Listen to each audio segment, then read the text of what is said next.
அதே நேரத்தில் மற்றொரு செய்தி, முழு நாடுமே ஒன்றாக என்கிற ஒரு தேசிய செயற்திட்டத்தினை ஜனாதிபதி ஆரம்பித்திருந்தார்.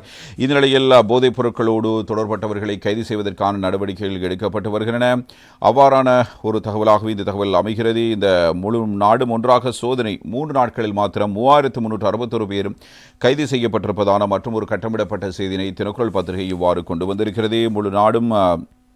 முழு நாட்டினையும் போதைப்பொருளிலிருந்து விநியோகத்தை தடுக்கும் வகையில் முழு நாடும் ஒன்றாக என்ற வேலை திட்டத்தில் ஆரம்பிக்கப்பட்ட நாளிலிருந்து இதுவரையிலான நடந்த 3 நாட்களில் போலீசாரால் முன்னெடுக்கப்பட்ட விசேட நடவடிக்கையில் 3000க்கும் அதிகமானோர் இவ்வாறு கைது செய்யப்பட்டிருக்கிறார்கள். கடந்த 30ஆம் தேதி முதல் 3 நாட்களில் 3370 சோதனை நடவடிக்கைகள் முன்னெடுக்கப்பட்டுள்ளதாகவும் இதன்போது 3361 சந்தேக நபர்கள் கைது செய்யப்பட்டதாகவும் இந்த தகவல்களில் வெளிப்படுத்தப்படுகிறது. எனவே பிரதானமாக இந்த நடவடிக்கை மிக முக்கியமானதாக அமைந்திருப்பதாகவும் கூறப்படுகிற நிலையில் 1ஆம் தேதியில் மாத்திரம் நாடாளுமன்றத்தில் முன்னெடுக்கப்பட்டு வரும் விசேட சுற்றுவளைப்பில் 3 நாட்களில் 1314 சந்தேக நபர்கள் கைது செய்யப்பட்டுள்ளதாக போலீசார் தெரிவிக்கிறார்கள். இதேவேளை இந்த காலப்பகுதியில் 2 கிலோவுக்கும் அதிகமான ஹெரோயின் போதைப் பொருளும் 4 கிலோ ஐஸ் போதைப் பொருளும் நாடு முழுவதும் கைப்பற்றப்பட்டுள்ளதாகவும் இவ்வாறு தெரிவிக்கப்படுகிறது.